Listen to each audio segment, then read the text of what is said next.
All right, we are officially live streaming to the Malvern Books YouTube. If you made it here, it's like a quadruple miracle. We're so lucky to have you join us. Apologies, didn't know how this worked, I think. Malvern Books made it look so easy when I would help them out with events.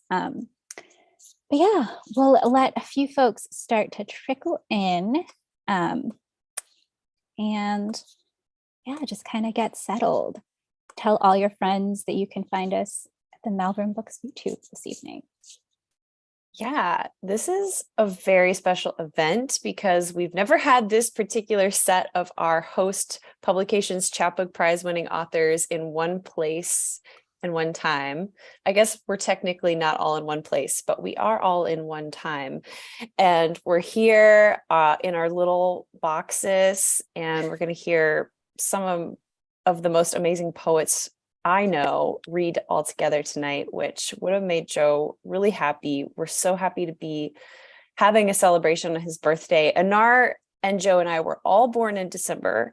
So as a little host family, we often had actually, I think every year since I came on, we had a little joint birthday party at some point in the month. And so it feels really special to be gathering with y'all today. And my birthday is tomorrow. So I know that all I want for my birthday is to hear all my favorite poets read for me.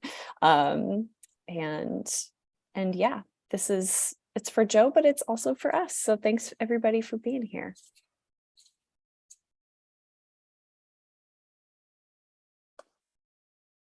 I think this is stage fright. I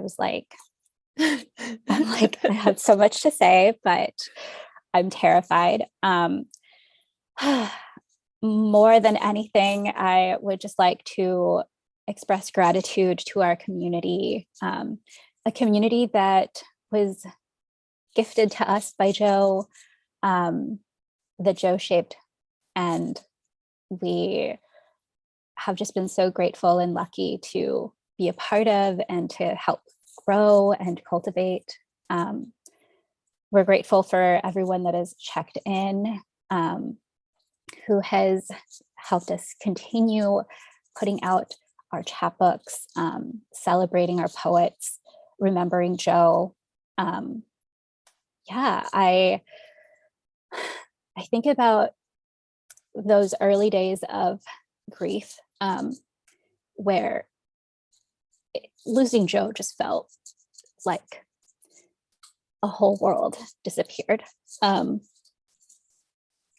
my friend Kate Kelly, told me that something really beautiful that happens when you lose someone is that you unearth these really magical gifts that they kind of left behind. One of them was like finding out that Joe loves Dr. Pepper, which I was just like, why was this a secret? Why did he not ever mention this? I feel like we knew each other so well, and to find out that he loved Dr. Pepper felt so strange. Another one was that his middle name, and I think he withheld this because we would never let him live it down.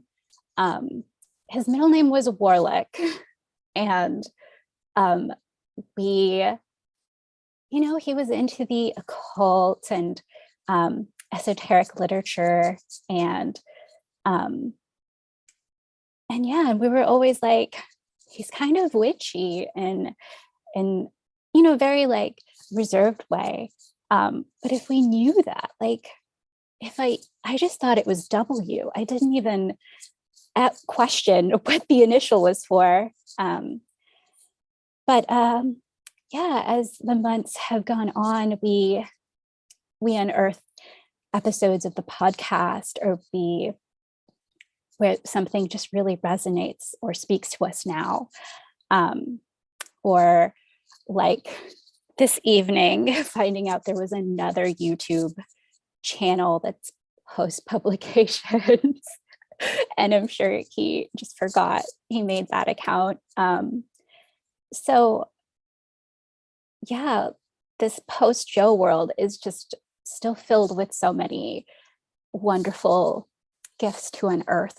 Um, and it has made missing him just like a little bit easier um, in many ways. But yeah, I will be reading a poem that we unearthed from the podcast this evening. But Claire, would you like to share anything? Oh, yeah, you're talking about the gifts that Joe left behind, and I feel like that's a big part of what tonight is about. And I may have said this a little bit earlier when we were all just hanging out in the Zoom room, but yeah, this beautiful cast of people that are in our lives are here because of Joe. And I'm sure we would have met y'all. It was in the stars. We would have met y'all one way or another, but it feels like a miracle that we got to publish all of your books, and that we get to talk about them, and that they're in our lives and part of our work day. It's really, really special, and it's our passion. And Joe created a space for that, for us and for y'all. And so it just feels really special that even though he can't be with us on Zoom or YouTube anyway tonight, that he is the one who helped create this space for us. So I think that's all I have. But happy to be here. Happy to celebrate Joe. And yeah, I don't think there's a better way to do that except to have a poetry reading.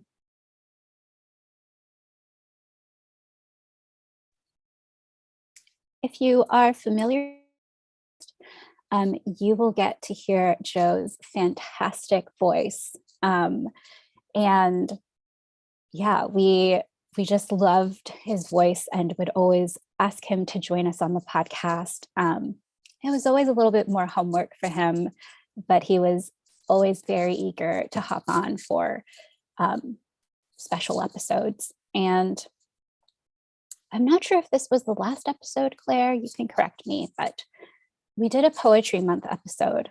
And he shared with us a poem that, in retrospect, felt like, it kind of primed us for this season, and for us to carry this poem with us as we remember him. Something that some of y'all might know about Joe is that he was a professor in New York. Joe was so many things. Movie producer, just like passionate about music, bookstore owner, but professor was somewhere in the mix. And something really fun is that, on this episode, we get a little bit of a teacherly Joe, which was a very fun Joe to experience. But the poem that I will be sharing with y'all this evening is Sailing to Byzantium by William Butler Yeats.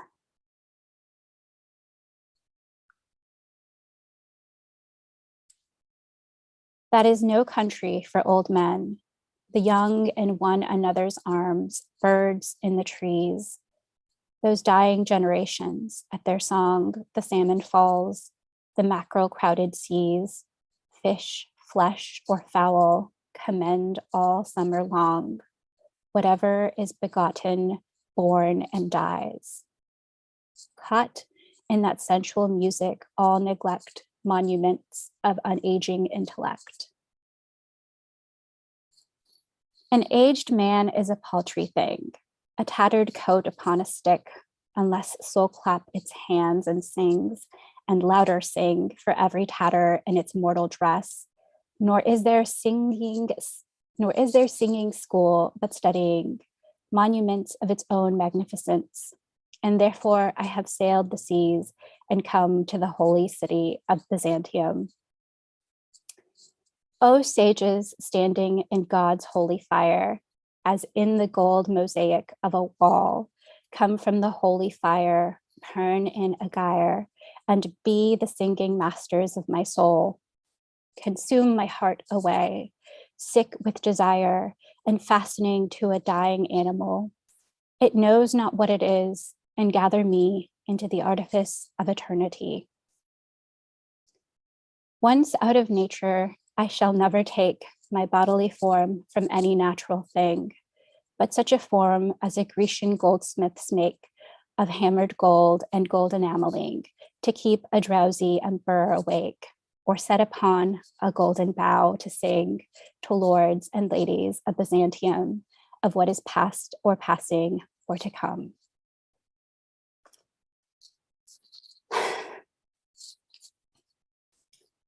Oof. And That was so well done, Anar. Great job. And he reads it so much better on the podcast, and has some context and some ideas as to what these lines mean to him. So if you're interested, check it out. It's the April Poetry Month episode of the podcast, but we find comfort and challenge in this poem. And I think, yeah, it's one of those little gifts that I think we unearthed. But yeah. Thank you so much for reading that, Anar. Beautiful poem to open us up to poetry tonight. And I think with that, we're ready. We're ready to hear from our beautiful host poets who we love so dearly. And yeah, Anar, will you introduce our first poet? Yes. Hi, it's me again. You just saw me, but I returned to introduce to you our poets. Sorry, y'all. This is so many feelings. So I'm really so excited about obviously tonight's lineup. But our very first reader, let me go ahead and spotlight you, Monica.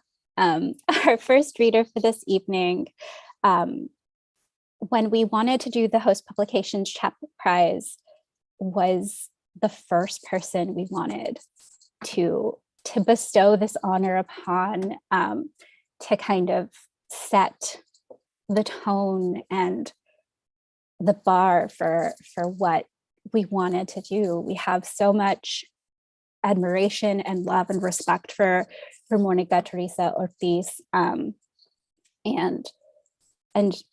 yeah, Joe was so excited to bring you on, and we were so lucky to publish you as our first Chapbook Prize winner, and it is an honor to know and to have you as part of our host family. But yeah, without further ado, Monica Teresa Ortiz is a poet born and raised in Texas. Ortiz has been a journalist in residence with the Freedom Ways, an artist in residence with UT Austin's Planet Texas 2050 initiative, a visiting researcher with the Center for the Arts, Design, and Social Research, and has had work published in Hayden Ferry's Review, Fence, Hyperallergic, Split This Rock, and Scalawag. The author of the poetry collections Muted Blood and Autobiography of the Semi-Romantic Anarchist. Please follow them on Twitter at El Gallo Salvaje or on Substack at elgallosalvaje.substack.com. Thank you, Anar. That was really beautiful. Your introduction was really beautiful. I loved hearing you read the poem. And thank you, Claire, too. Thank you both for organizing this and inviting all of us and creating this space in a way that I think, Joe would have really appreciated and loved. It's really hard not to be emotional about this, because we lost Joe. Also because, Malvern will be closing. So there's a lot of heavy, intense emotions I'm glad to be here. I'm glad to see all of this beautiful host family. It's just been a joy to be a part of this and to get to read everyone's books that have come after, because each of the poets is so unique and so different, and it really just brings something incredible to host.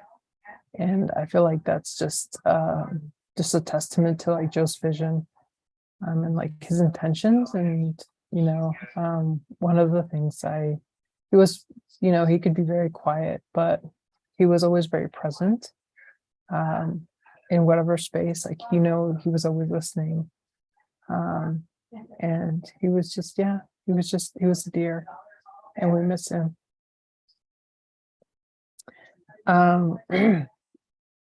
So I'm really grateful to be here. I want to just I guess read a few poems that I've been working on. So it's been a while. It's the book autobiography was published in 2019, I think. So this is the first AWP that we all went together with Joe in Portland, right? I can't. It feels like ages ago, but it was an incredible experience. And then I got to spend the last AWP that we were all together in San Antonio with Anar and Claire and Joe, and that was a lot of fun as well. So I have a lot of really beautiful memories from being a part of this, and it's been a journey. So I'll just read a few and be happy to be here and listen to everyone else. And so I've been working on a few poems that I've been calling, I guess, like provocations. So I'll read from these. Provocation 3. If I was a sound, what would I be? Would I be an ocean risking time, that enforced place where maps are made? Would I be dust, deviating across the plains, a menacing parachute? Would I be a wind snatching hands off a tree, creaking and lingering in my mouth? Would I be a poet in love with wounds, repeating in lyric? Would I be spitting out language, curved into a seashell? Would I be a heartbeat humming like a metronome, asking death if they are coming to dinner?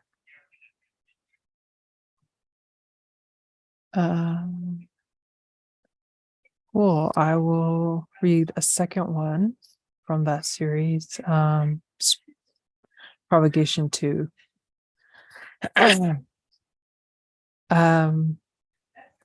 Hold on one second. My mom is in the background. She's talking. She's talking to my little nibbling, and let me just shut my door. Hold on, I'll be right back.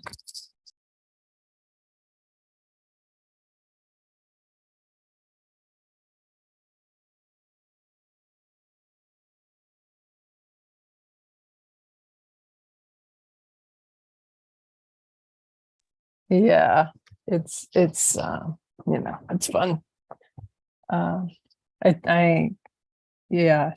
She's in the background. My little nibbling has been sick. She's had the RSV. So we've, just been checking on her. It's really nice to be home. The second one, Provocation 2. I ate rabbit last night for the first time. The chefs braised the meat in white wine and paired it with potatoes. I wondered if they boiled it. There was rain in the mid-afternoon and it delayed my stroll. Underneath the grapevines, I walked about the villa, inside searching for signs that proved Napoleon had stayed here once, as I had been told earlier. Maybe it's why I feel sick, why I felt hunted and watched for 3 days since I arrived, though the green land brilliance means I can count the olives on the tree branches. Mornings are for meditation. Afternoons offer a talk on sonic colonization. The frequencies we produce can be stolen after we are dead and uploaded. We are living through an ongoing theft, sound, kidnapping, bones, our past placed inside glass where an alarm is set or access locked behind a paywall. Even some artifacts are stored in forgotten rooms and basements. This is the West's history. Continuous crimes, they try to call us the other and demand we pay to see our cultural memories robbed, excavated, unearthed, sites of sacred importance like that serpentine mass found in Teotihuacan, only to be ordered and inventoried, then undergo a reconfigured narrative. We have not been eradicated. This rootedness, this rhetoric, a cacophony provokes me. We are intangible imaginations that can never be materialized, claimed, or extorted. We are not temporary symphonies of noise, but auditory liberation. The afterlife, the hereafter. Let us name and introduce, collective of ghosts that accompany us everywhere we go.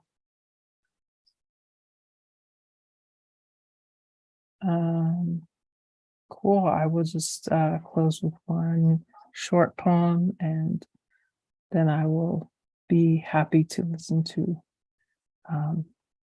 the rest of the poets. I'm really excited because I think Anar and Claire both mentioned that we've never had this lineup, and it's very special to rejoin Sequoia, whom I read with, and Claude, and just see and hear these new poets as well.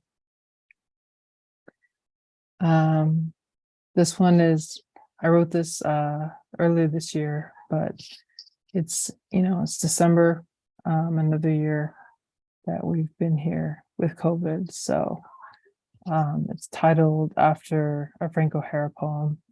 When we were together, I love New York. Everyone I know has the virus. When we slip onto the streets, people space out along the sidewalk for testing on Roosevelt Avenue to see if they have the virus. We avoid the public on New Year's Eve.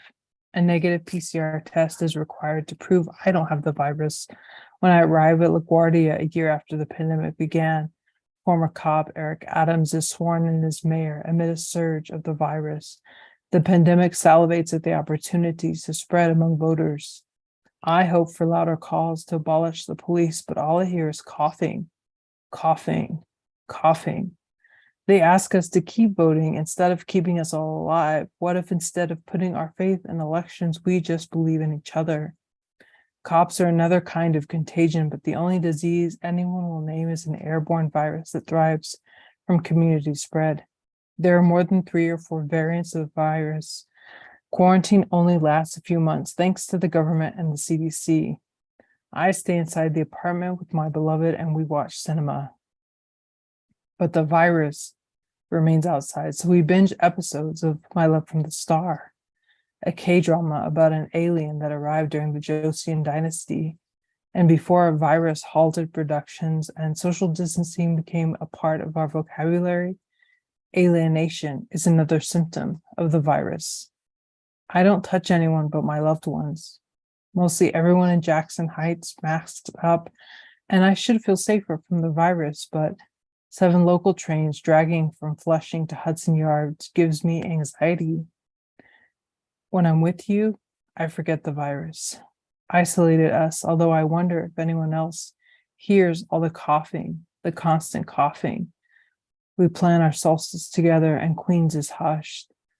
I try to understand the feeling that Frank O'Hara described when there was no virus.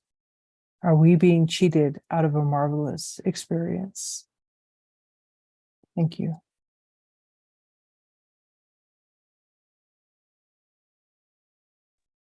Thank you, Monica. That was gorgeous.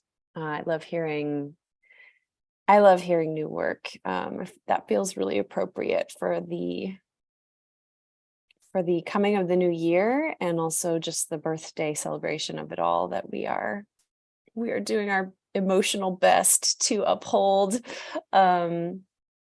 Just gorgeous. We miss you so much and can't wait for you to come back to Austin and visit us. And it's my pleasure to introduce our next poet.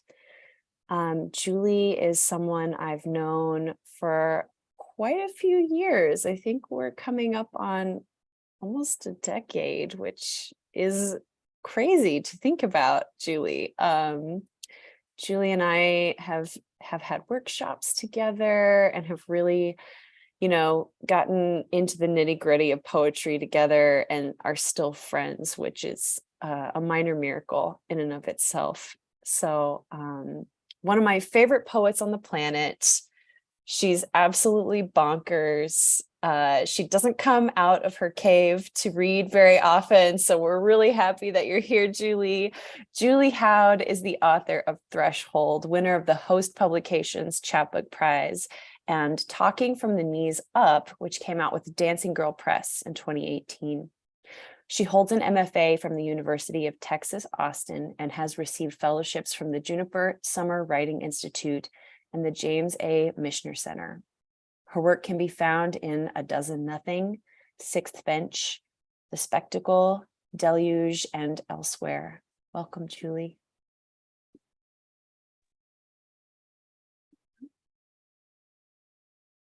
Thank you so much, Claire. Wow, it's really an honor to be here. Thank you, Claire and Anar, for inviting me to read. Thank you, Monica, and all of the other readers tonight. I'm really looking forward to hearing your work. And it's kind of a hard act to follow, Monica, but I'll do my best.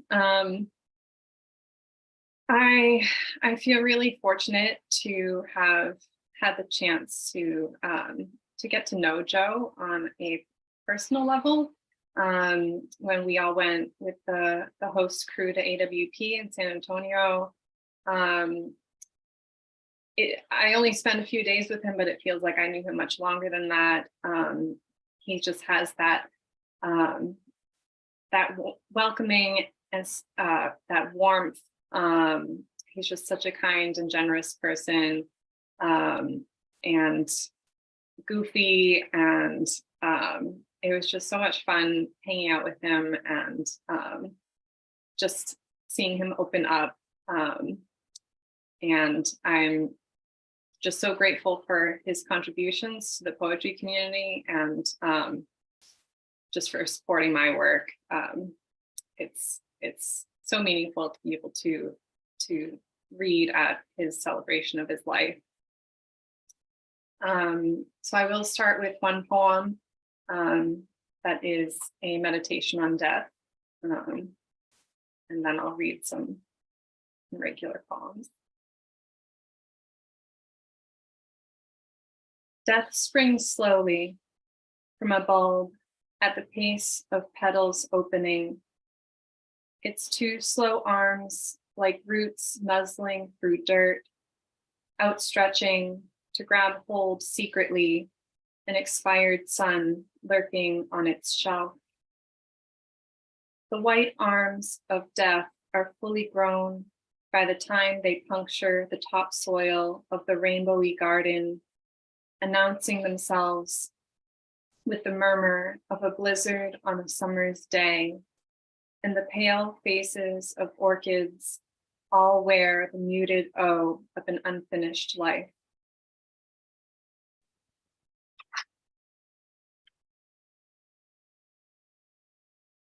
Now I'm going to read a few poems from Threshold, which is the book that Jo and the host crew published of mine.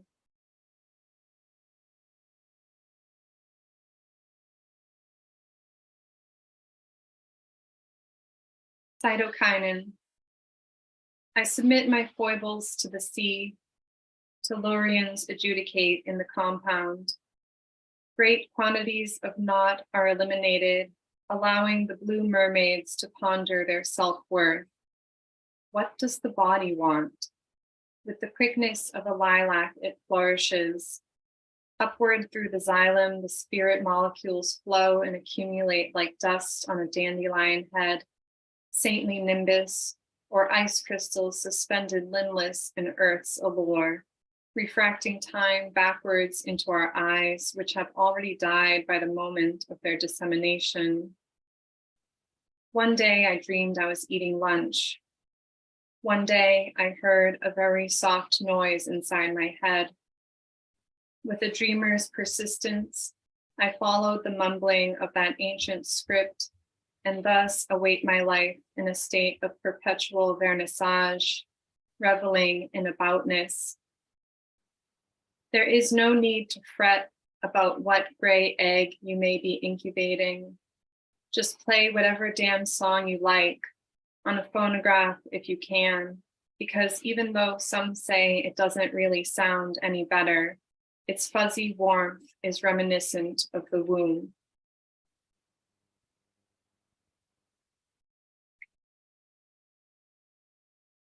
Lesson. The parade has stopped at my door. There is noise and laughter, a little blood. A group of tanagers breaks into its constituent phonemes. I light a blue flame on reality, which, to my surprise, burns.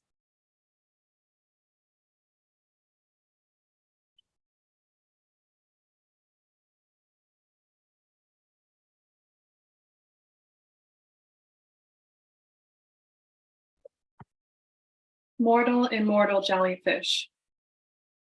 And so the changes come.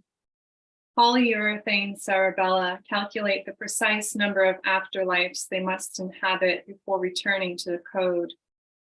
Cacti fractalize off into shallow oblivion, eyeless moons rising up through the other side, chimeras sprinkling through to the other side, others wandering off like commas, interrupting the cipher, the albeit cipher that makes itself known in your sleep like death's misshapen nose, and you wake up to mortal bigamy, chicken shit philosophy of the workaday simulacrum, the massive eyeball that represents guileless love. Rub-a-dub transcendentalism with your morning coffee, oozing out from bureaucratic spinnerets, nude uteri forming like clouds and dissolving above the field of sundials, the penitents fertilize. God crouches down into the picture, eats straight from the bag. A giant spoon floats over the courthouse like a searchlight. I read the back of life, cereal box, tombstone, an 11th commandment written by a committee of moss. How bored the stars are with ceilings. Periwinkle arabesques frame the fiery Armageddon, where we meet one last time in terrified fraternal orgy. Did someone say glory? The expulsion of saliva in the tetrahedral arena, digital Argus and his century of genitals, electrostatic icons shrapneling the sky like immortal jellyfish. Oh, Teratopsis, how carried away we got. Like hypnagogia post-op, in the end, there were butterflies.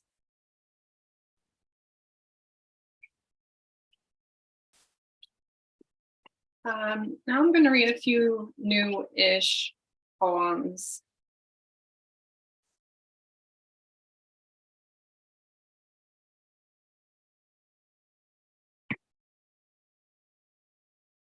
Voices in undertone. By now, even the clouds are mutating. They go berserk even at night. In front of the moon, behind the moon, there are clouds. It was an accident. It was just one possibility of infinite outcomes. Someday I will float 5 inches above my body, just like a cloud. Clouds are the spirits of oceans rife with information about the past. They take off their slippers before they enter the house. They lift the train of a long dream.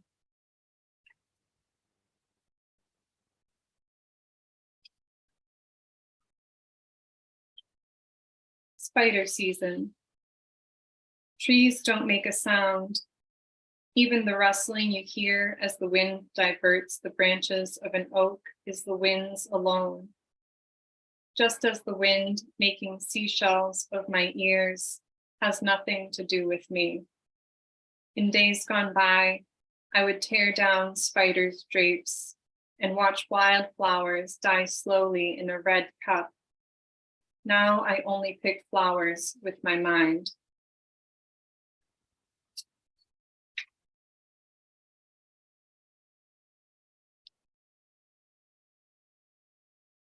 Happen is just one way to exist. In winter's erotic hush, snowflakes pile up like skeletons. The feminine is collected like a ball of lint and set aside in the corner. I am a deer, finally, hoof scratching at the gate of existence. The beginning of life can be heard beneath the blue layers. An esoteric thicket generates replicas for the archive. Church of Pinecone, Church of Null. Fear is just one emotion I share with this shrub. Above our heads, a storm cloud waits patiently to make rainbows.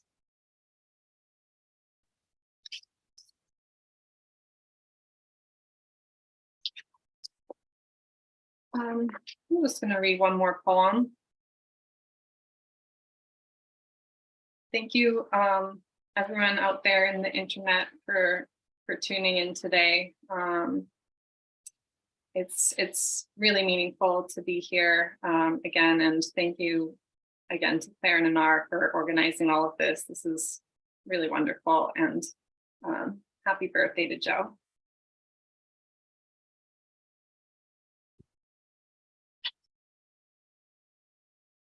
Decomposition of emergent macrophytes.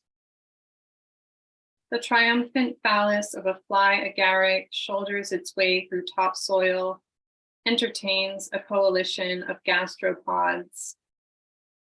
Meanwhile, Dawn's orchestra thrusts a tyranny of starlings into the zinc-colored sky, where eons have vanished into wisps of questions with or without the punctuation mark of the muted heart. Am I that solemn reed swaying in the backdrop of eternity? A psychotropic veil descends the architecture of my face, whence my lacy globule, diagramming soggy marshes, penetrating the blue walls of forests. The ghost of a decomposed theremin gyrates in the yard, antennae glittering in the shadow light.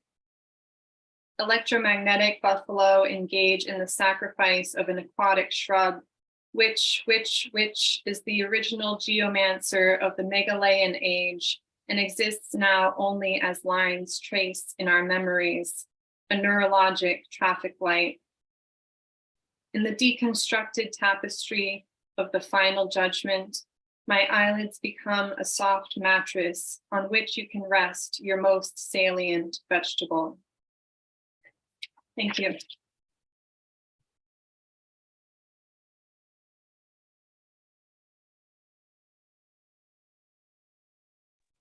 Thank you so much, Julie, for sharing your work with us this evening. I am so happy to say that we were lucky to hear you read in April, and Joe was absolutely blown away by your new work. And that April reading was actually co-curated by our next reader, Cloud Delfina Cardona. And Cloud, I want to just express so much gratitude for you organizing this. It was a literary poetry festival called Liter Alley that was virtual, and Cloud featured Host Publications one evening, and we were able to hear new work from Julie Howd and Lily Solmison and Marianne Nagy-Captain. And it was such a gift. And I just remember Joe was just like in awe of of everyone's performances that night. And yeah, I'm just so grateful. But yeah, without further ado, Cloud Delfina Cardona is a queer Tehanix writer, artist, and educator born and raised in San Antonio, Texas. Cardona is the author of What Remains, winner of our 2020 Chapbook Prize Award. She co-founded Inferialista Review, a literary nonprofit that publishes Texan writers, with Juanilla Sueños in 2019. Her poems have appeared in Cosmonauts Avenue, Salt Hill Journal, Wildness, Wax 9, Voices de la Luna, and more. She resides on the west side of San Antonio with her partner and cat, Izzy. Please welcome Cloud Delfina Cardona.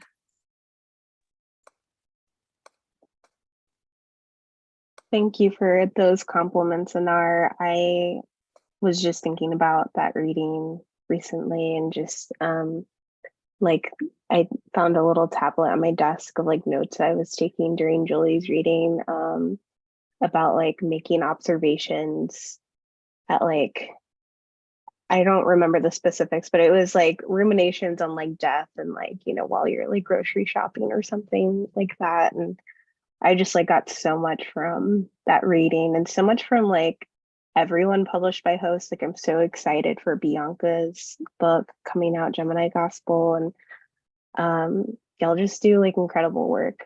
And I'm just always in awe, and I want to be like y'all when I grow up. And like Joe as well. I wish I got to spend more time with him, but I do remember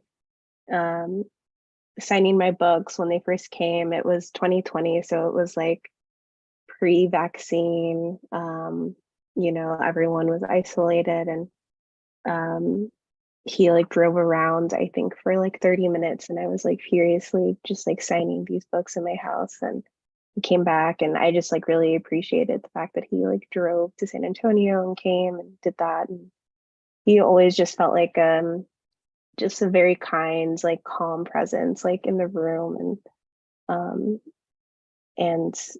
like it's just such a loss that, you know, Austin feels, I'm sure, the literary community, the Texan literary community.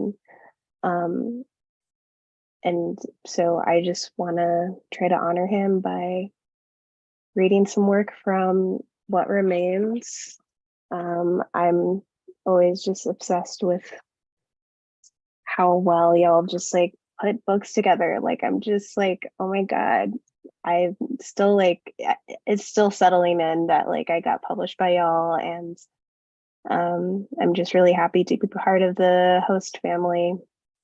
So I am going to start with a poem about death and grief. Big themes, you know, the past 2 years, I mean, like eternal themes, right? But especially it feels like just very heavy recently with everything. And so this one is titled Central Texas Seance. I have tried to summon your mania for me that trickled down your forehead. I tried to light a candle, but my lighter doesn't reach the wick. I read Denise Levertoff's The Prayer and think of your scratchy voice reciting. I drink of the brackish spring there, while winter hardened pecan trees outside. I play Feel Like Making Love by Marlena Shaw, the song you showed me, while dozens of little lights bent around familiar corners on our drive home. Air whipped against our faces. I sopped up Marlena's voice and your lip sync like a drag queen. But I don't think it reaches you. I close my eyes and watch our last small moment at the big HEB. Pieces missing in my mind except your brown rectangle glasses that matched your hair and the colors of the holistic health aisle. The first time I called your spirit was in late May. I sat with M at Haysbridge, eating sour gummy worms while the sky blackens. All I got was a silent hour. You ignore me from the other side of the veil. Maybe I am naive in trying to summon you. Maybe it is enough to realize the urgency of my dreams of you long before we kissed, our hands gently touching in nighttime parking lot light. Do my dreams make sense to you too? Sometimes I think it's not you who's listening, but another God of something crueler.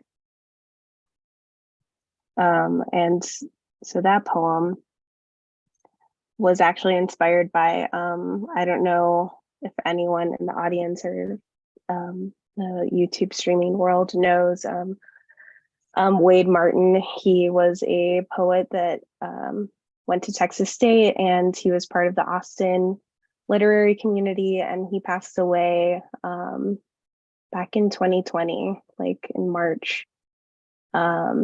And he was, still very young, like in his early 30s. And yeah, that's kind of just my ode to him. So on the other side of grief, here's a poem about desire. It's titled Sleepover. We sit in dewy grass while night bruises blue. Linger by the cranberries, echoes from your iPad touch. Each cell flipped over like pancakes my grandfather made at the Palace Grill by the Gulf of Mexico.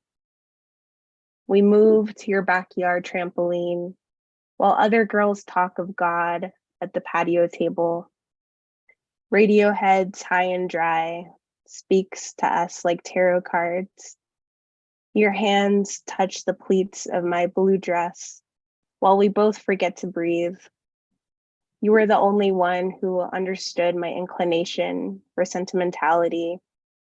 We both loved the plastic bag scene from American Beauty. It's hard to stay mad when there's so much beauty in the world. This is friendship, right? At another sleepover in November, in another blue dress, we watched the Virgin Suicide credits roll on and on while we made out on the couch. We kissed to your bedroom, purpled walls and a skylight that gave us navy blue. Time turned into nothing. And in the morning, I sat with my feelings in my sky-colored bedroom. Did desire always feel this bad? Have I always been like this? I can't stop feeling like I was born with different sins. Okay. So I'm going to end with two more poems, both from What Remains. This first one is an ode to my grandmother, Delphina, who is also on the cover of my book. She's my grandmother. I look to the kitchen where Fina is washing her Christmas china. A decimated cake in the shape of a Yule log sits on the plastic-covered dining room table. Coffee cups collect in the sink. The buzz of a telenovela whirls throughout this drafty house while her fingers prune. I sit by the tree adorned with delicate pink and gold glass, tempting me to crush. There is so much I don't know about my grandmother. In the weeks before she died, my mother said I should interview her, but I didn't.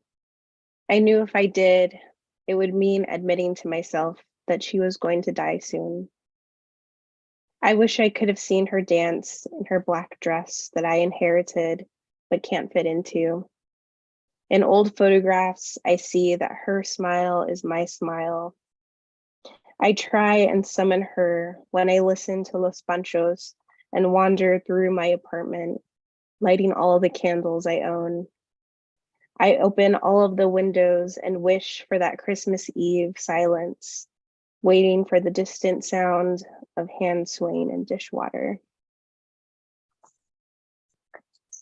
She was also a December birthday person. She was a Capricorn. But I know Claire's birthday tomorrow, so, and Joe, so Sag, a lot of Sag and Cap energy, which I love both of those signs a lot. My dad just Sagittarius. His birthday was just like this past weekend, so I'm here for it as an Aries. I love it. I also love the stability that like Capricorns bring all the time, and just like they really come through. They really have their shit together, and it's great. And yeah, I want to be like a Capricorn when I grow up. Okay, so this last poem is the title poem of my collection, What Remains. 1. Behind the Catholic University on the west side, my grandfather stretches his arms out to my grandmother, who took the Air Force uniform from his hands over the dry cleaner's counter. 2. Later on, they bought a house on Helena Street, a few blocks from the river. When they embraced after work, he felt her hands, sore from decorating wedding cakes with piping like party streamers, and she felt his, blackened from the metal alphabet he used for an insurance company. So many Texan afternoons spent watering the yellowing grass, the smell of agave amica offering itself up into the night, like the sound of chicharas reminding the city it is very hot tonight. 3. 6 years after my grandmother's death, I walked through Southtown on the first Friday of the month.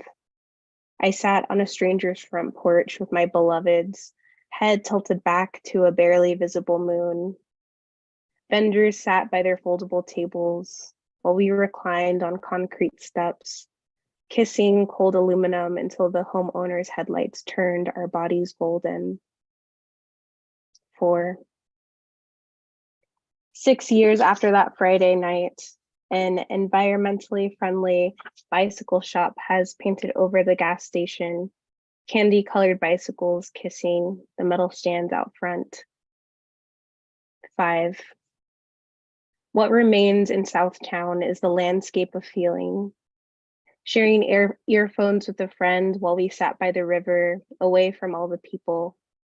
How I imagine my grandmother wiping the sweat from her forehead while her husband drives through Lone Star streets. The empty grassy lots replaced by new apartments and sans serif fonts.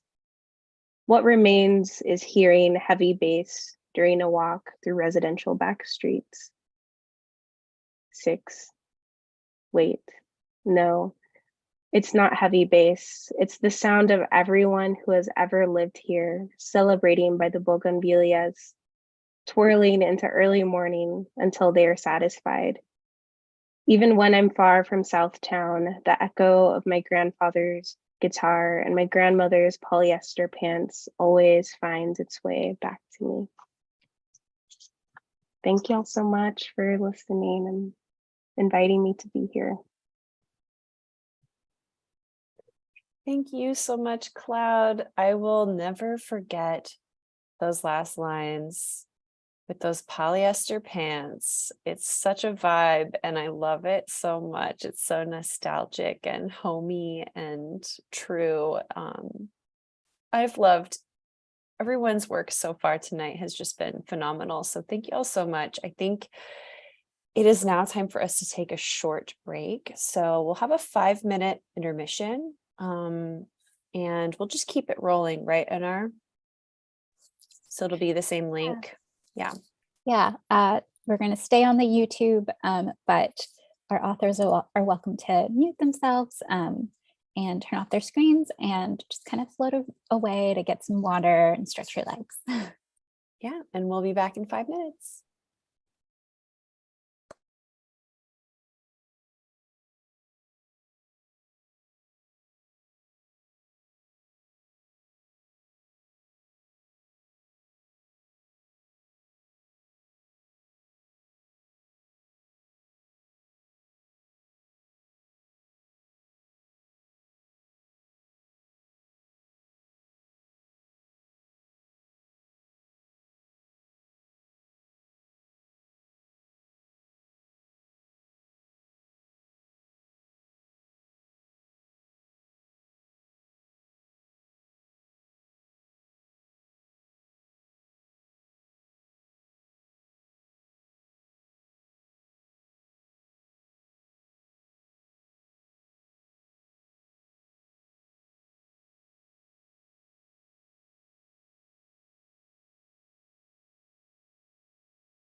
All right.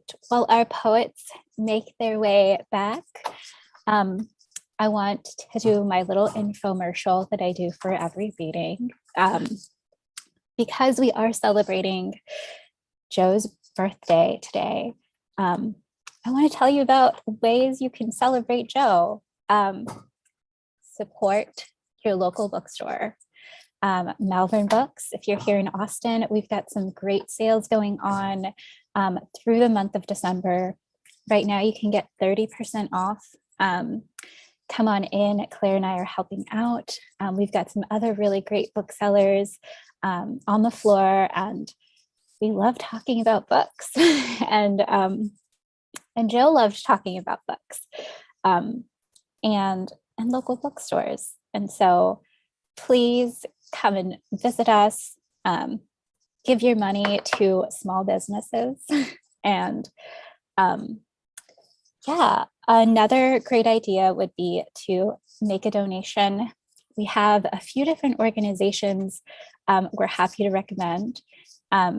Today, Malvern Books did a donation day for Scare for a Cure. If you've seen pictures of Joe with a wizard hat, and or just like the cape with like the group that was taken at an event that was organized by Scare for a Cure. All of their money goes to breast cancer awareness and research. They're a great group to support.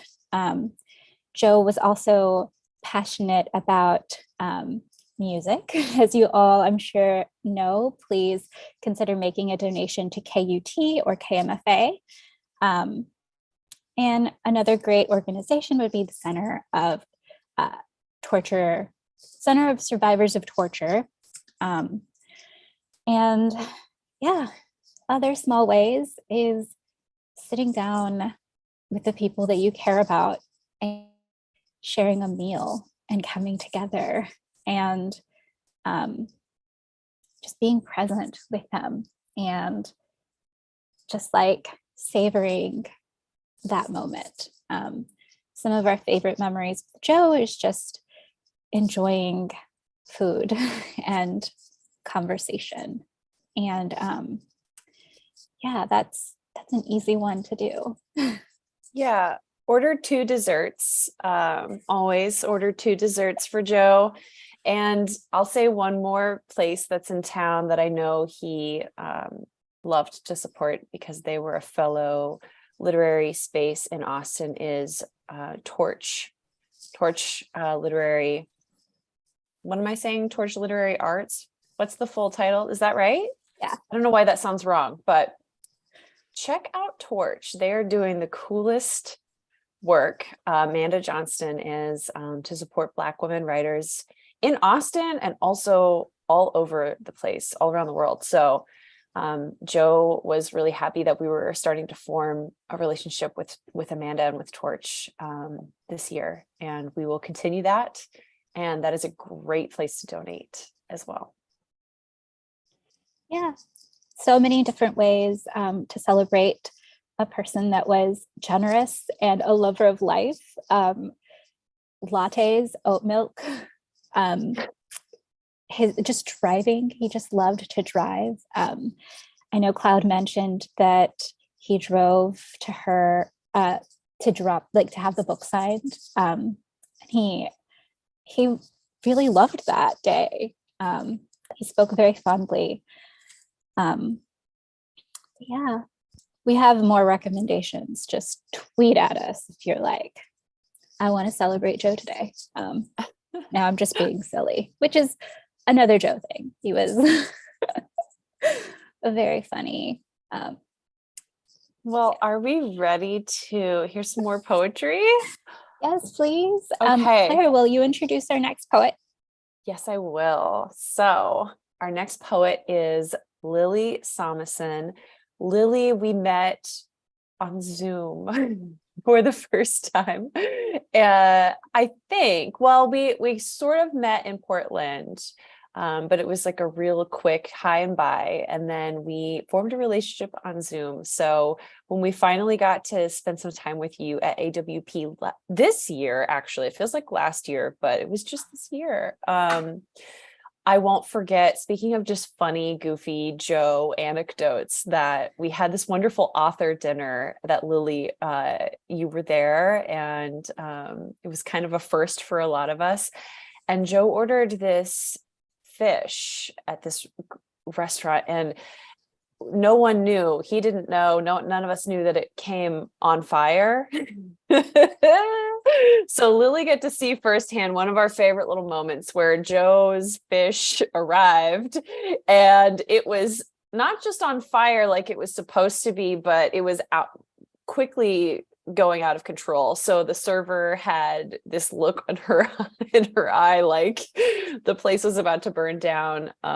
We love talking about that dinner because that was just one of the most memorable meals we've ever had with Joe. And it was very, very fun to watch everyone's faces. And it was just such a fun night. So so happy that we get to share some more time with you, Lily. Thank you for being here. And now, without further ado, Lily Somason is a poet from Gary, Indiana.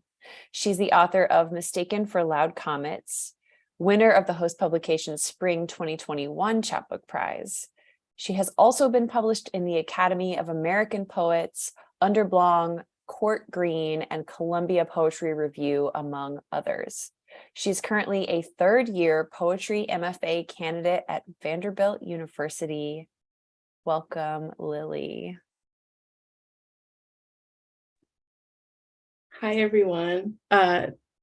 First of all, thank you so much for mentioning that dinner with Joe, because I was literally going to mention it as like one of my favorite memories with him. And I think like not only because of the silliness and just like the wonderful energy of that dinner, but his just extreme generosity, like how he's like, okay, like more appetizers, like let's have tea, like more desserts. It was just like, it felt like such an abundance of joy to be there with him and be there with you all. So I'm just so happy to be here celebrating with him and for him and with you all. Yeah, it feels like a very special place to be. And yeah, also all of this wonderful Sagittarius energy, Sagittarius and Capricorn energy in the room. Yeah, just like I wouldn't want to be anywhere else today. So I just wanted to thank you all for inviting me. It's just an honor. So I wanted to actually open with a quote from Ocean Vuong. And it says, "You realize that grief is perhaps the last and final translation of love. And I think, you know, this is the last act of loving someone. And you realize that it will never end. You get to do this, to translate this last act of love for the rest of your life." So yeah, I just wanted to put that in the room. It feels very fitting. And I'm going to have some poems that are kind of celebratory, and then I actually have a nonfiction piece, which, you know, we're poets, but I was like, it's very much about grief. So yeah, I'll just get started. And also thank you for mentioning that Joe loved music so much. This one is about music. So Chocolate City, USA. Parliament Funkadelic comes to Marquette Park Pavilion, Gary, Indiana. The night is sweltering with bass, wailing guitar, whiny plucking of string beast. It is the dead of August as asphalt writhes with leftover day heat, with a new era. It's the year 2000, and George Clinton has recreated the wheel with his ringed fingers, has carved out his place on the raised stage by Lake Michigan, has screamed into a microphone at the top of his range, has let the synth fill his body like wading in dark water, electric buzz, UFO blinks in the half light of sundown as George Clinton howls into the crowd, "Do you have the funk?" And they do.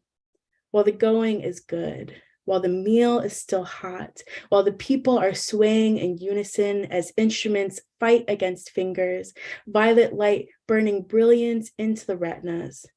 And in their overwhelming presence, P-Funk plays music for everyone in Gary. After the mills petered out of smoke, after the city was called failed on the news, after the white flight left it looking like a deflated lung, an empty pew, after bands stopped touring there in favor of Chicago, George Clinton floated into the audience to sing Chocolate City. We've got Gary, and you're my piece of the rock, CC. City as praise dance, as 40 acres and mule, rainbow locks piled high on his head like willow branches. And my father is at the show, black and glittery in the back.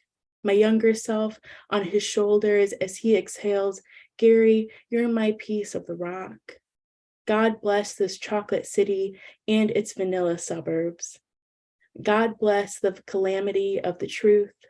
That deity on stage, crowd of afros like clouds picked high into the firmament.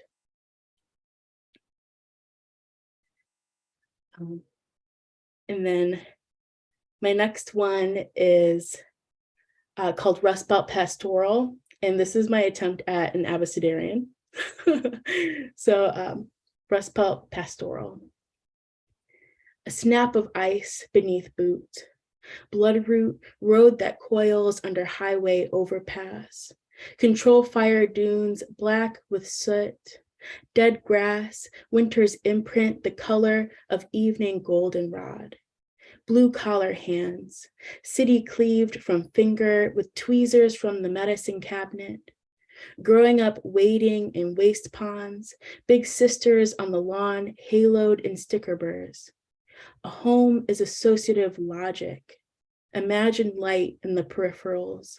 City as UFO sighting, disappearing like our Jaeger-breathed fathers in their after-work bar crawls. Knowing the fields by their structure of sound, corn husks languished by the early frost, the blue gill of my heart. My city is airplane parts, steel mecca, seaweed brain, Midwest as necromancy, the past reimagined. Blight of sun hitting oil ribbons floating to the white-knuckled shore. Strip clubs pinching the highway on either side. Truck stop jubilee quilting the infrastructure. Outlet malls lolling in knapweed, an economy of metal and rust. I've come to understand this skeleton of buildings, this smokestack sky, fire collapsing through my open window. The factory of my want, thermal and inconsolable. The ways fate has decided who is under the car, on the conveyor line, wielding blowtorches until snow turns to steam. Vacancy of self, like the tinny sound of January, lawn chairs and wind chimes on an abandoned porch. We pray to the industrial God, who examines our weakness of will, blows helicopter leaves until they sing their yearly whistle. It is freeing sometimes to be forgotten, to live liminally. Zest of lemon in the pie window, smell of iron crowding the lungs.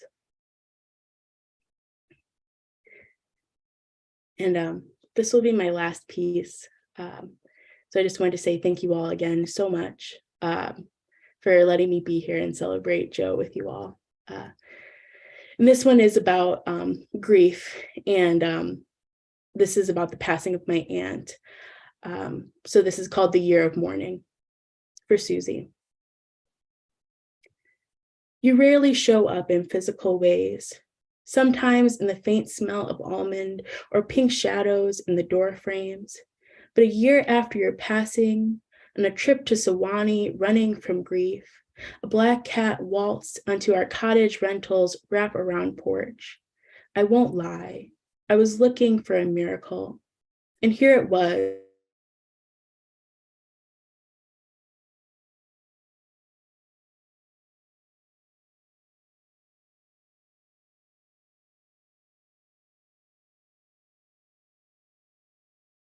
Am I back? Am I good? Okay. I was like, everything left. Okay. I'll start from It stopped for me at I was looking for a miracle. Okay, But perfect. honestly, you could start from the top and I wouldn't mind, just saying. Okay. I'm going to start okay, from but a year after your passing. But a year after your passing, on a trip to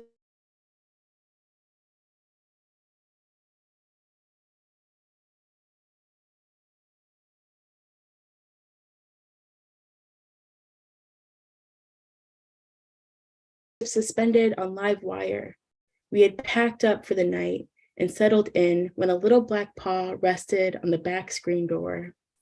I don't know much about science, but it felt like something. An afterlife hello, prancing through red clover to curl up beside rocking chairs. On the anniversary of your death, a small and wily offering, paws like stolen half moons. It feels too simple to say aunt. As I drafted the bereavement emails for professors that year, it felt underwhelming to use such a normal name. I had a fear that people wouldn't understand the severity of the loss. So I padded the words with things like my aunt, who was incredibly close to me. Later, I wouldn't say anything, would just note that an important person in my life passed, which dodged the invasive nature of death. Yes, she was young, 56. No, we don't know exactly how she passed. And then the empty response for most people after the 20 questions, so sorry to hear that, hope you're okay. You were more mother, more deliberate than aunt, bright, curly, uninhibited, plucked misfortune from my mouth with a laugh that vibrated the kitchen cabinets. I came from you somehow, and you knew it. In Jewish tradition, one might observe a year of mourning after a close loved one has passed away. I learned this on a walk with a professor after he asked very sweetly why I was quiet. At the time, you had only been gone a few months, and I felt like a bee trapped in a swimming pool.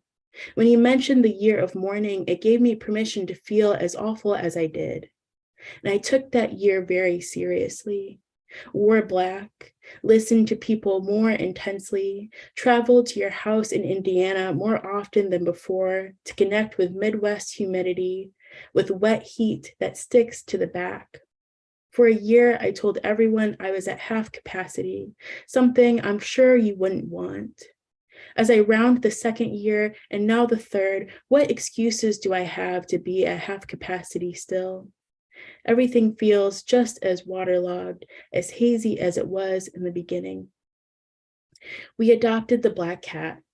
The moment we saw her, we knew she was coming home with us, even if I was being coy about it, complaining about not needing a second pet when we had our hands full with the first.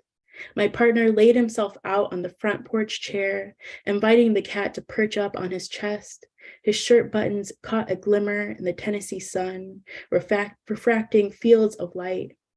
What if Aunt Sue sent her to us from all the way up there? He pointed at the sky with his free arm as the cat lolled in the other, belly up and purring. I'll hold on to anything if it makes me feel good enough.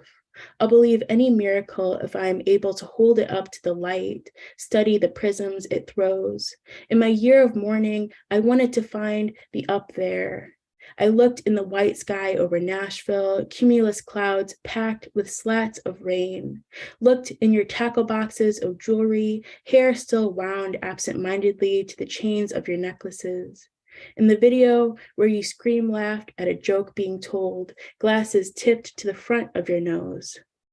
I hate all this permanency. Dying only happens once, and then you're in your glass box forever. Come out for me. My pseudo heaven is in your brown leather chair, still heavy with your imprint, in your raised beds, still protected with chicken wire. I still clear a space for my grief in bed every night. It swallows the comforter, burns holes to the down. Grief sinks its body deeper into the well, contaminating all space around it. I tend to it, cover the wildness of its face, sew back its dignity with a looping hand, add lace and chemise. I've learned to cohabitate with it, to expect its presence in the body of the bed. I look out for it, love it, worry when it arrives late or not at all. I mother it, place it in the ball masons lining the kitchen shelf. It's true that the initial shock of losing you never went away. Instead, I grow around my grief, contort myself to fit it. For the last night of our stay in Sewanee, I stayed up late, mindlessly watching TV in the dark glow of our cottage's living room. And with the cat curled up by the easy chair, I almost saw your translucent hand on the armrest, almost saw you reach out to cup the kitten's small face in your palm as you'd done for me in childhood, easily, like hands running through river water. And as I squinted in 3 a.m. light, I saw you mothering again what you had created. Thank you.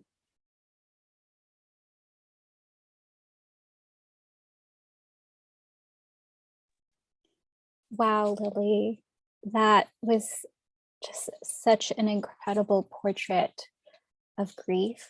That's such a beautiful gift to your aunt. And I feel so lucky that you shared it with us in this space.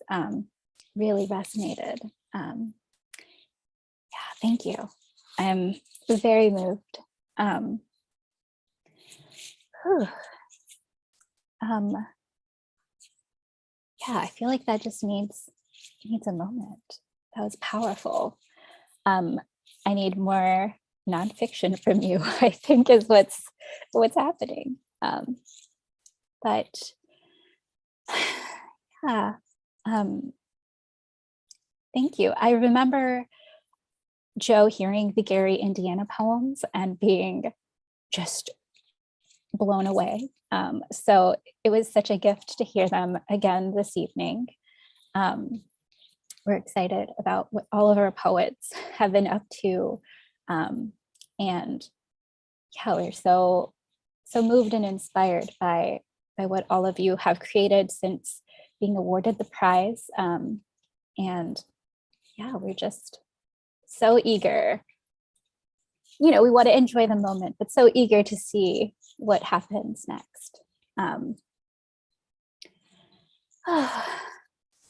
I know we have talked about meals with Joe all evening, but I think one of the most beautiful things that I experience as a human being is witnessing someone you admire and care for, seeing the special things about the another person that you admire and care for. And one of the more precious moments in my life and in this year was, you know, our author dinners, and having Joe's personality really shine, and our poets just taking to it so well. Even though some of our poets only met Joe a couple of times in person, maybe even once, the connection was always really beautiful and such a gift to witness. And I think about when we impulsively invited Sequoia Maynor to dinner at Morimoto this past April, and Sequoia was like, yeah, let's do it. And I sat across from Joe, who was sitting beside Sequoia and Claire, and I just watched two people that I had so much admiration for make each other laugh and just light up, and enjoy a great meal together. And so I'm really just so grateful that our poets say yes to coming together and breaking bread with us and sharing meals and reading this evening. This is a long roundabout way to let you know that Sequoia Maynor will be closing us out this evening. And let me introduce you, Sequoia. Sequoia Maynor is an assistant professor of African American literature at Spelman College. She's a co-editor of the critical creative book, Revisiting the Elegy in the Black Lives Matter Era by Routledge, and at work with a forthcoming book regarding actually, your book is out. It's Sorry. out. That's an old bio.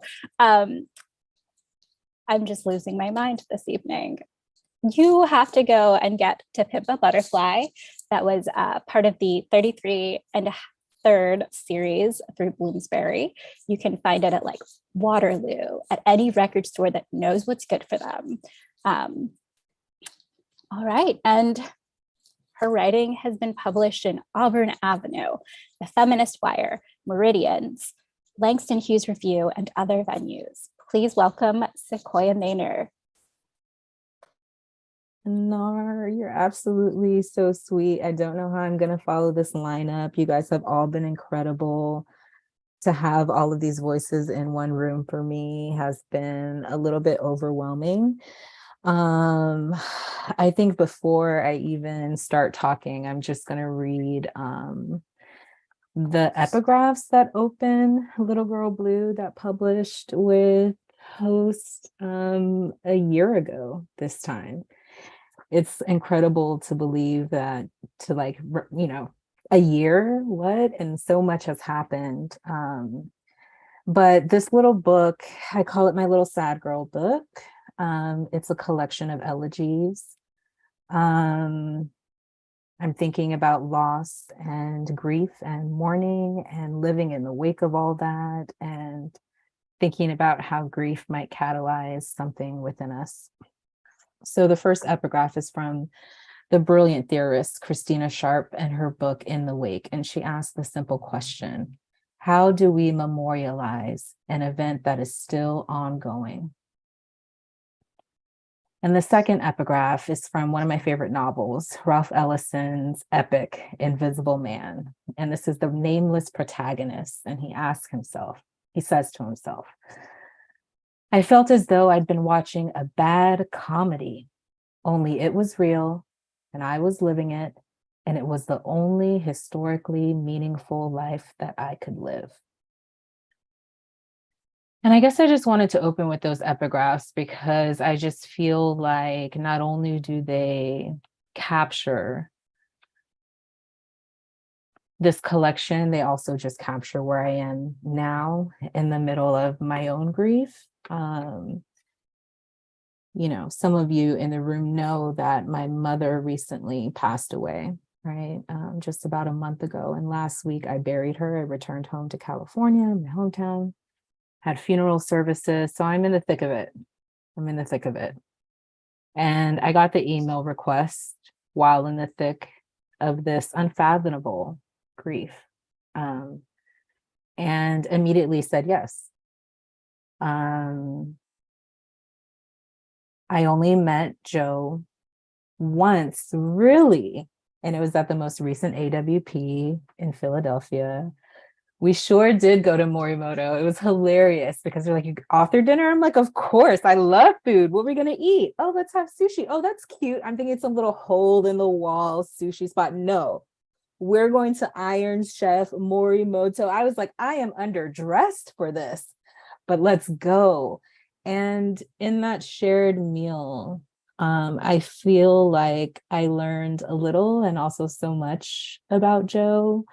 It was clear to me that he was a person full of compassion, that he was just like an interesting person. I knew that there were infinite stories within this man, that he had seen some stuff, and that if we had wine and a night together, right, that he would just like show me and tell me about his travels, like he had that weight, right?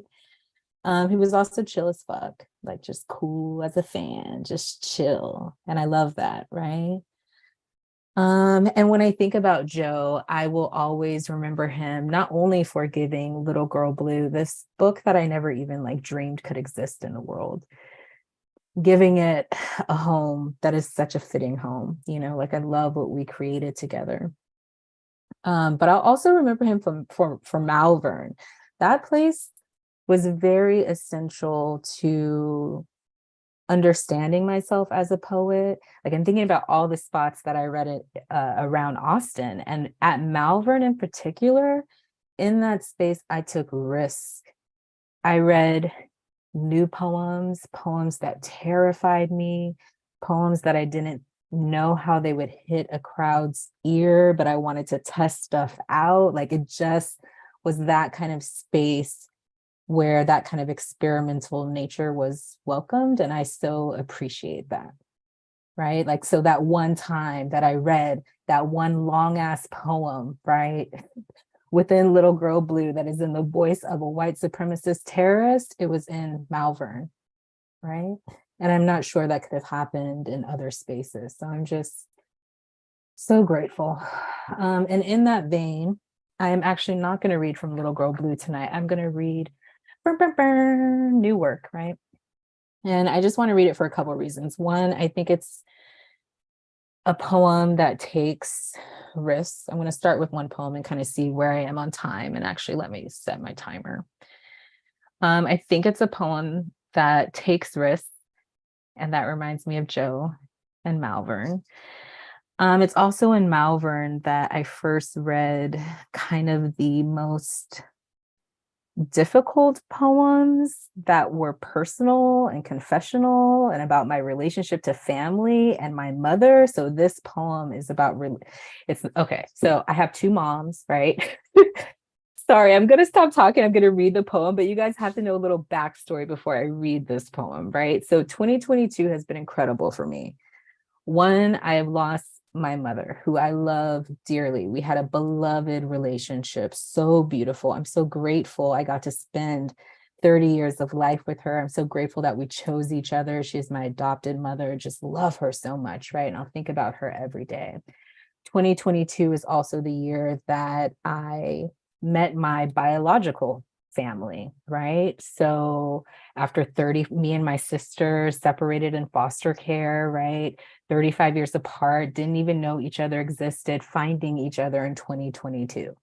Like, what a crazy year I've had. So this poem that I'm going to read is not about my recently deceased adoptive mother. It is about my biological mother, who I've never met in real life, who passed away in 2019, and this poem is in her voice.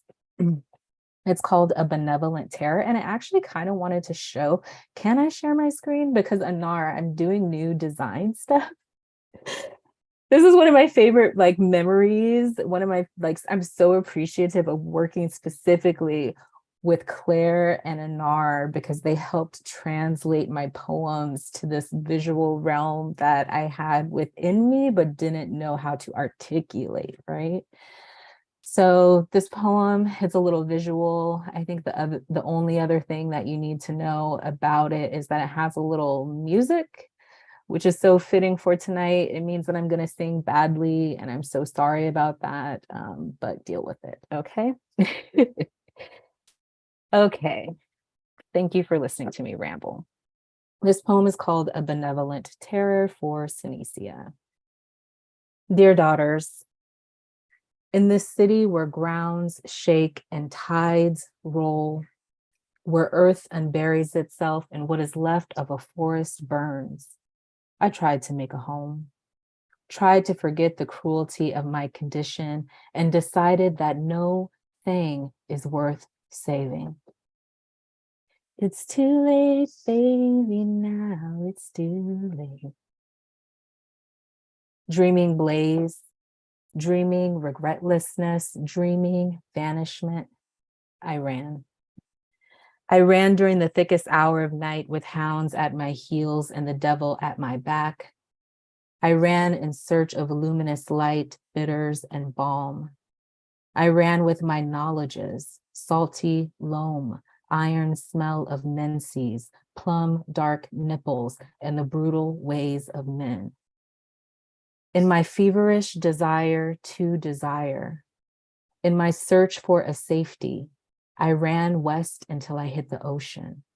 I encountered all manner of sea swell and brackish churn. I taught myself to swim. I emerged after 4 full moons to dry my scales under a bright sun. I settled myself in a city of palm.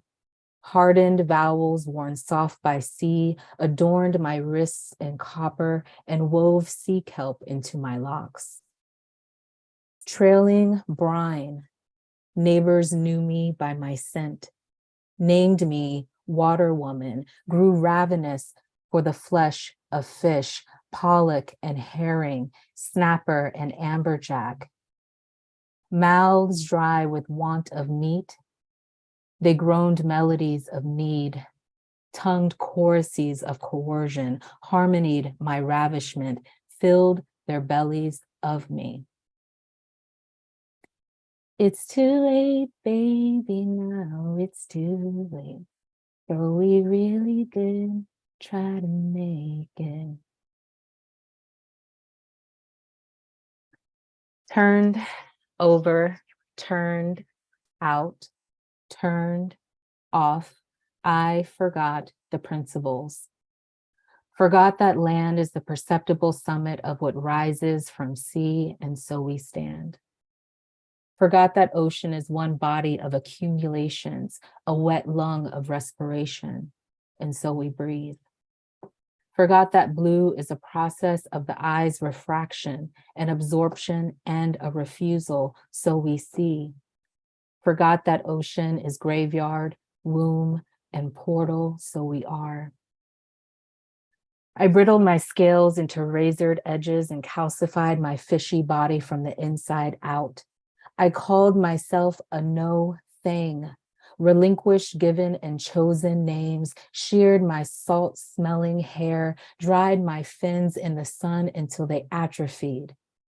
In denial of the deep sea of me, I went searching for another kind of dead zone. I sought dark and dangerous dope boys and rocky sacks. I numbed my sensitive skin with poisons, practiced shame as a new religion. It's too late, baby, now it's too late.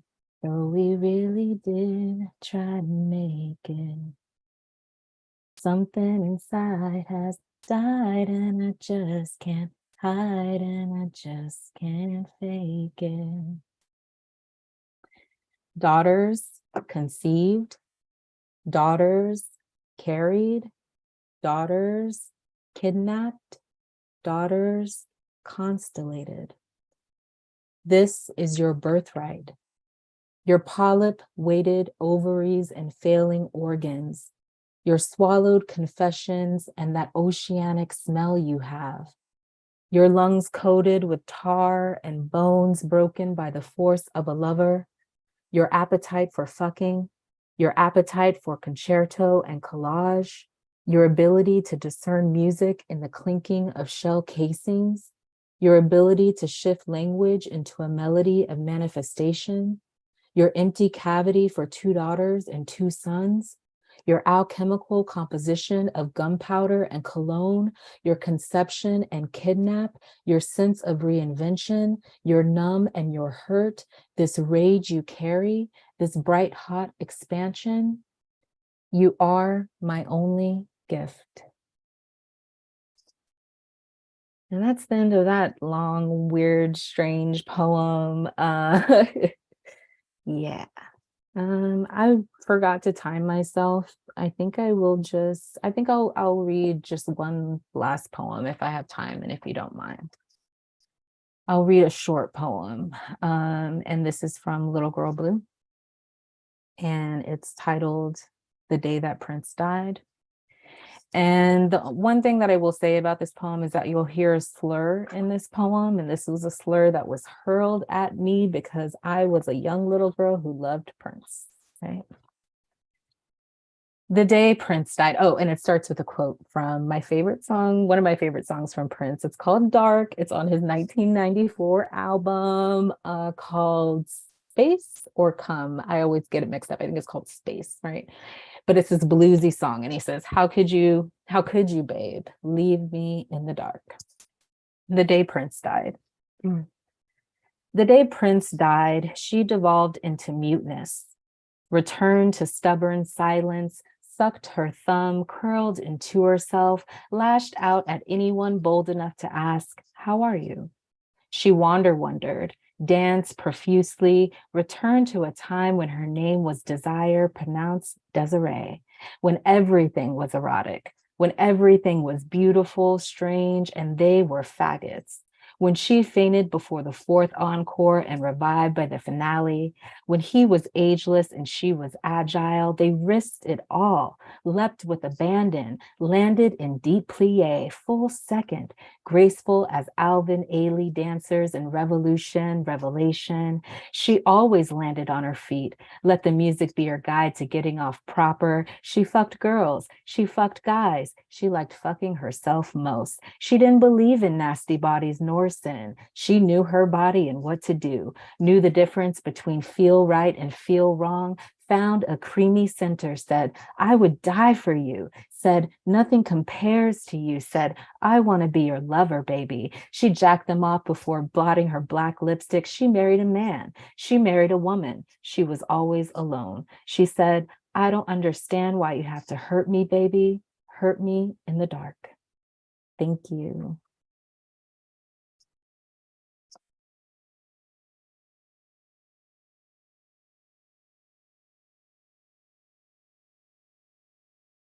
Well, I don't know how to recover from that that poem and that entire reading.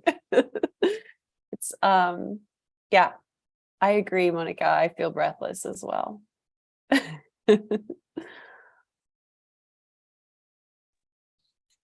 think we've reached the end. Wow, this was a challenging but healing space, and I know it has meant so much to me to have this to look forward to, and yeah, the greatest of all gifts, as Claire mentioned, that Joe has granted us is coming together and meeting each other and being able to celebrate each other and witness each other grow as artists and people. And yeah, what more could one have asked for a friend to do? But with that being mentioned, Claire, do you feel inspired to share a poem this evening? No is an okay answer.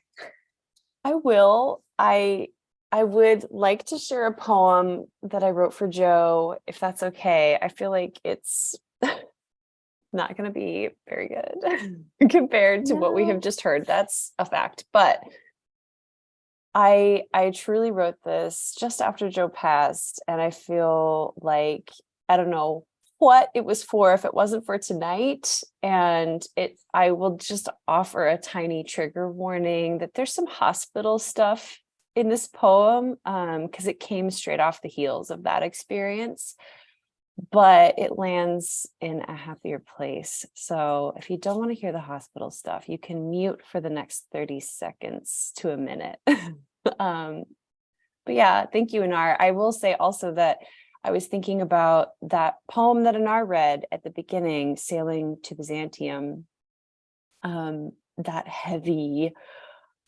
formal, but weird Keats poem that he had read for us. And you know, I felt like I learned a lot about Joe just knowing that that was one of his favorite old school poems. So this poem is for Joe. It's titled Byzantium Redux for Joe. And don't worry, it's short. Byzantium Redux for Joe. In attendance to the passage, tubes and other plastic conduits for fluids and air. The beige room, unshocked, still as glass intact.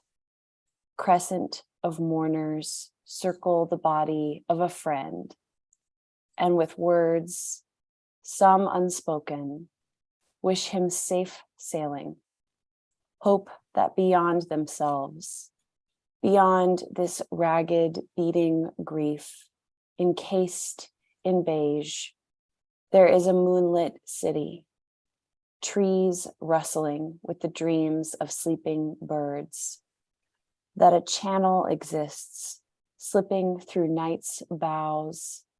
He could be there.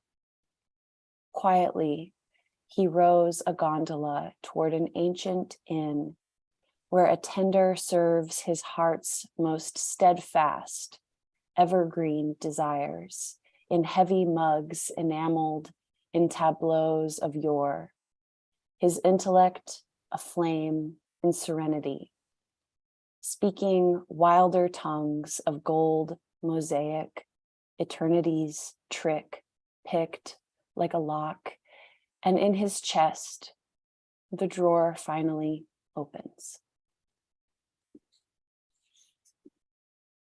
That's the poem. Claire, that is such an incredible gift to Joe and to our audience and to all of us and to me. You're an incredible poet. And yeah, I know Joe was always trying to hear what you were writing, or he would have loved to witness your poem this evening. Well, So- thank you for letting me read it. And now I feel like a cool girl.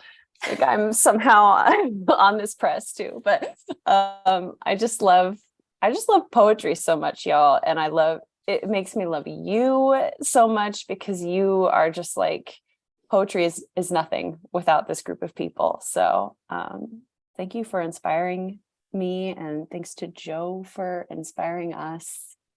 I think that's all I have left to say. Yeah, thank you.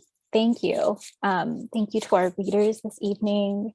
Thank you to all who tuned in despite the chaotic YouTube situation this evening. And thank you for all of the grace and the patience that everyone has extended to us as we miss our Joe.